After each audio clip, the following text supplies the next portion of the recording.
Chris the Beard Arnone here with BlizzPro.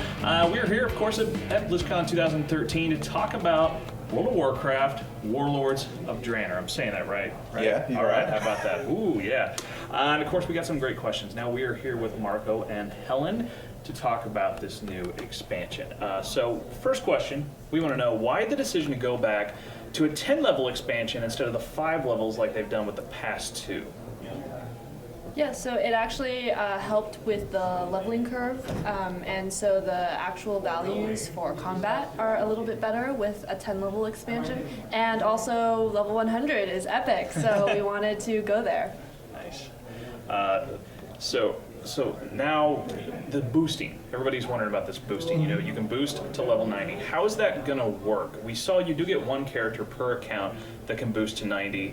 Is that going to have any other limitations? Is it something you plan to expand more on?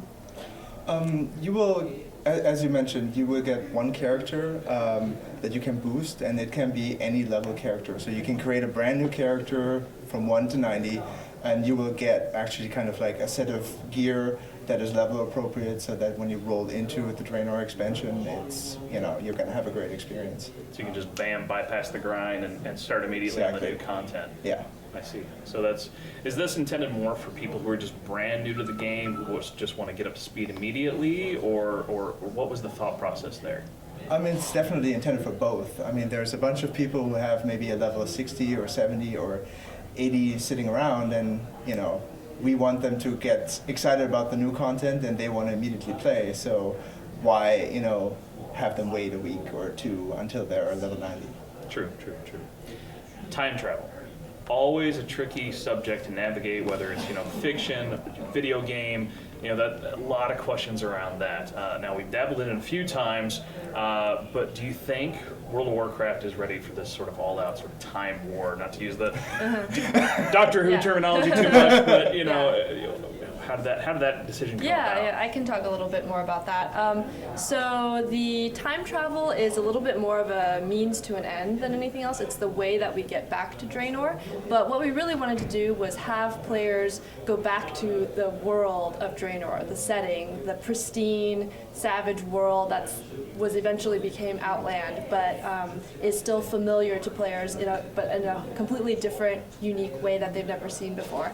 And what we really wanted to get back to was the classic Warcraft feeling and bring back these epic characters like Grommash Hellscream and the other chieftains of the original Orc clans, and have present-day players be able to interact with them, learn some of their stories, and also for us to build out those Orc clans in a way that players have never seen before. So really, we were captivated by the setting of Draenor, and it was something that we heard players really wanted to experience.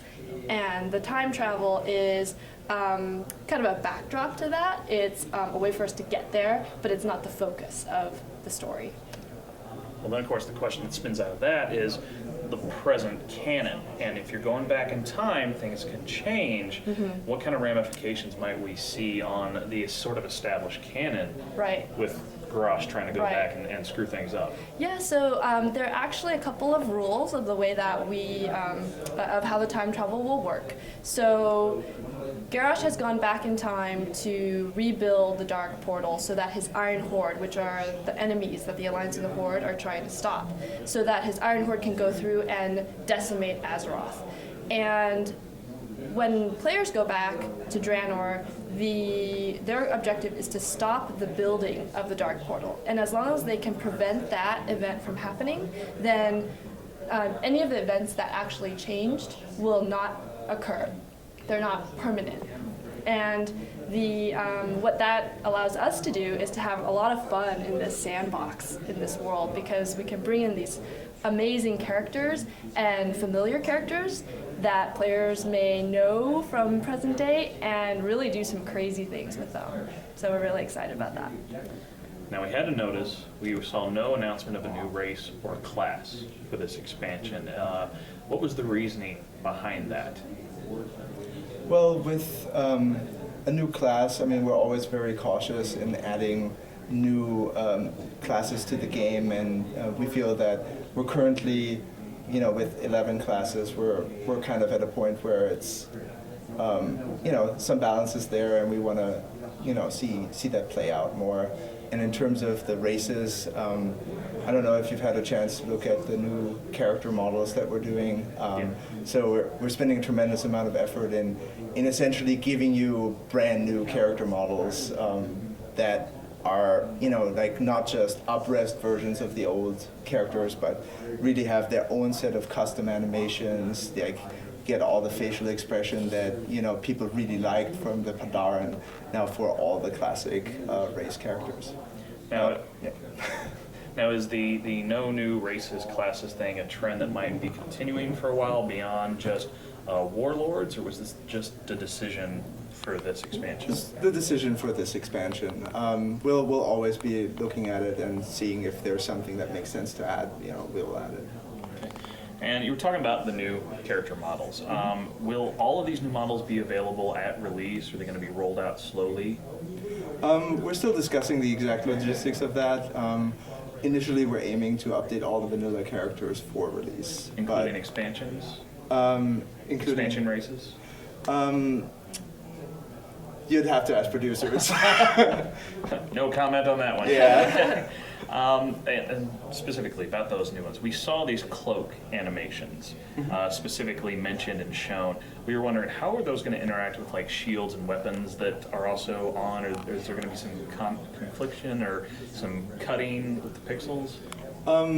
There probably will be some clipping of those elements. We're experimenting a bit with adding more physics to them rather than just it being driven by pure animation. So, but we don't have anything to show yet, and it's cost processing power, and we always try to make sure that WoW can just run on a very broad range of hardware. So it's always a kind of risky business to go into things that cost a lot of performance. And like the engine team is doing a lot of work in order to be able to handle, actually up-resing the characters and everybody running around at the fidelity. And that's where, our focus is at the moment. Is this something where you're just trying to embrace that generally people have more powerful machines Right. than obviously they did 9 years ago when WoW started, Sure. so there's maybe more things you can put in there without, hurting people's performance? Right, but even if you look at kind of the average shoulder geo that sits on a character these days, that's about as much as like a human or a dwarf character. Wow. In terms of the fidelity that goes into the new art. So it's been stated in the past that Blizzard wanted to lessen the time between expansions. Do you have a tentative release window? I mean, obviously this is Blizzard we're talking about, but a window for Warlords, or plans for a beta? Internally we do, Okay. but I don't have anything to share about Done when that. it's done, Yeah, Blizzard style, it always traditionally. is. Yes. Now, you guys have admitted in the past, Blizzard has, that there was almost too much to do at the beginning of Mist of Pandaria. What lessons have you learned from that launch, the Mist of Pandaria launch, about the amount of content, particularly daily quests, and how are you going to address that in Warlords? Yeah, so for quests in particular, since I work on the quest team, Right. yeah, we definitely heard a lot of feedback from players at the beginning of Mists. I think sheer number of daily quests was a little overwhelming, especially when you consider that a lot of players have alts. So when you're trying to play your main and you're, like blacksmithing alt and you're, tailoring alt and, all these different classes, then it becomes a lot of work to do all of the daily quests. I think that the flavor and offering of quests we had was actually great. We were responding to what we had heard from the player base before about there kind of not being enough to do after hitting max level. So it was a little bit of a mixed bag for us, but we definitely are listening to players. And so with Warlords of Draenor, we're trying to still offer a wide variety of things for players to do, but the focus is more on exploring, on dynamic events, on really epic storylines through the level up, through each zone, where the gameplay of the objectives of each quest is very purposeful. So whatever you're doing is related to the main story, and you're working with recognizable characters that are going to follow you possibly from zone to zone and lead to a more compelling experience overall.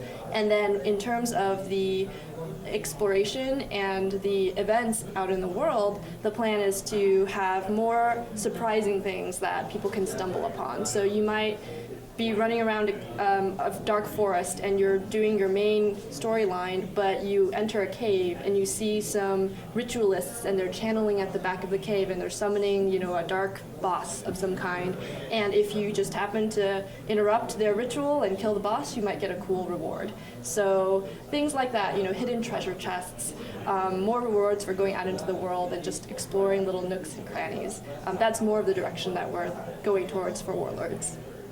So you're definitely diversifying a lot more, giving people a lot more to go and find and look at and It's play kind of around with. infusing the regular quest gameplay with some of the stuff that we've been experimenting with on the Timeless Isle, for example, and just allowing players to kind of choose a lot more of how they want to approach the game and play it. My next question, I have a feeling you're going to have this gut reaction. You are going to have this gut reaction. No.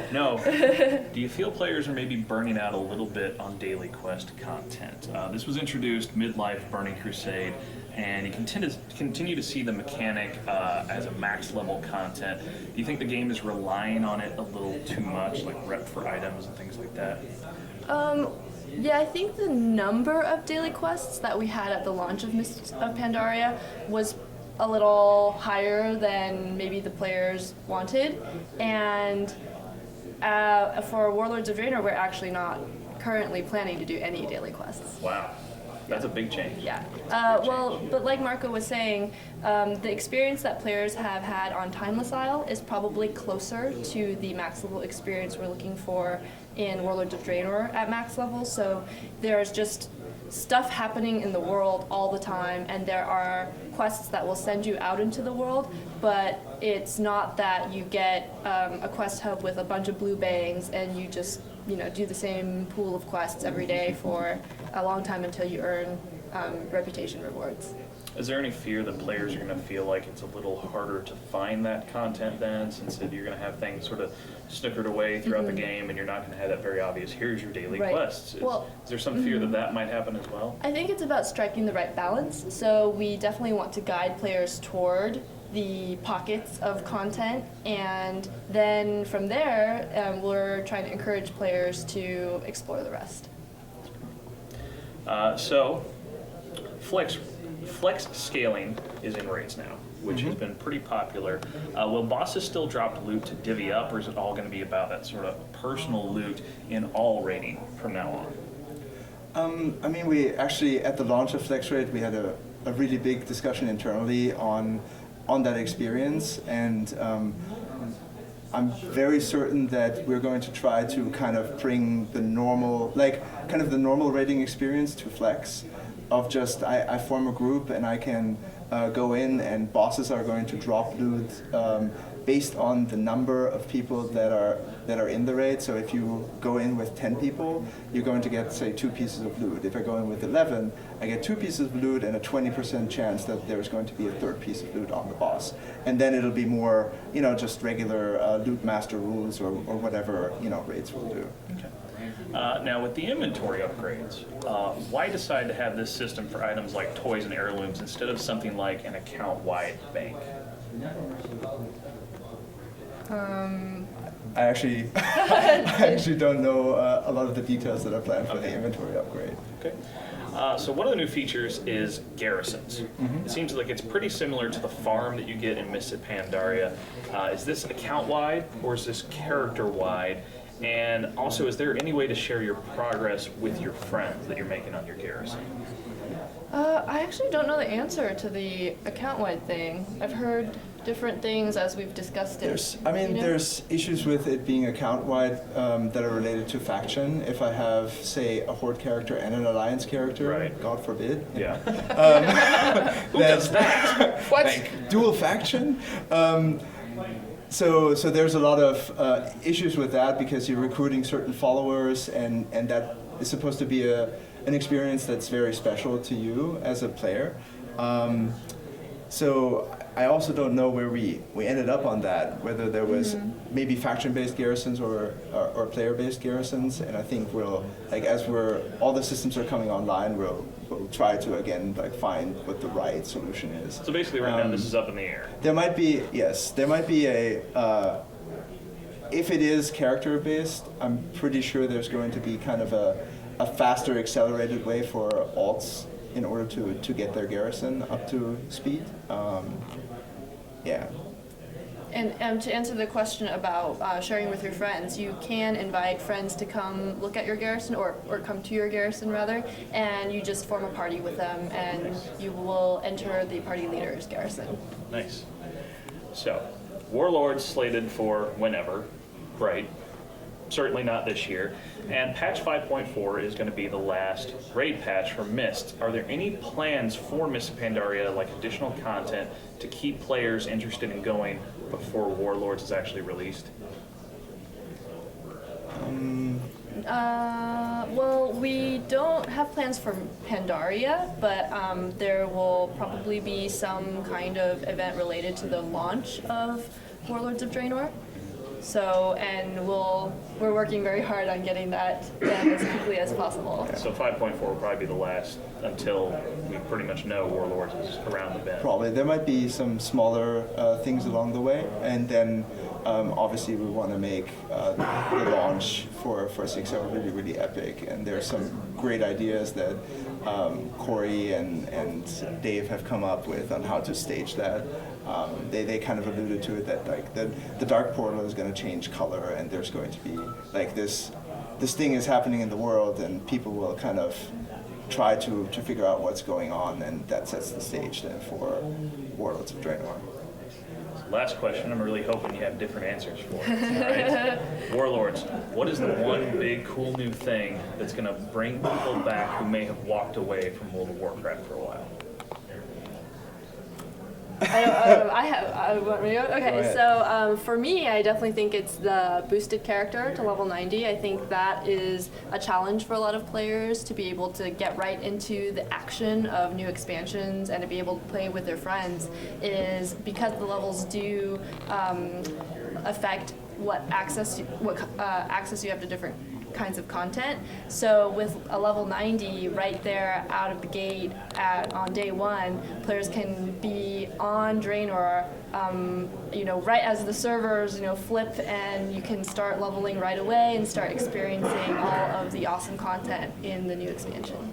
Yeah. For me, it's actually going to be garrisons. It's, like your one chance to own, like, not just like a little farm, but actually like go to that core Warcraft theme from the RTS of I have my own little base, and it's like mine to figure out how I'm going to run it, what it's going to specialize in, and I'll be recruiting my followers, and yeah, I'm really looking forward to that. And hopefully it'll get like some of the people who are just like looking at their Warcraft 1, 2, and 3 days and be like, hey, this kind of is that fantasy that I want to play. There you go. That could be a whole different crowd, an older crowd specifically, to pull back in that maybe haven't really messed with World of Warcraft. And with the boost, they can play right away. That's true. That's true. Especially people who maybe have skipped an expansion or two here along the way. That would be really great. So, well, I know we're really excited for Warlords of Draenor, and thanks so much for your time. Thank you. And very much looking forward to the new expansion whenever it actually happens. So Soon, TM. When it's done, TM. On the Blizzard timeline. Let's be. Thanks so much again. Thank you. Thank you.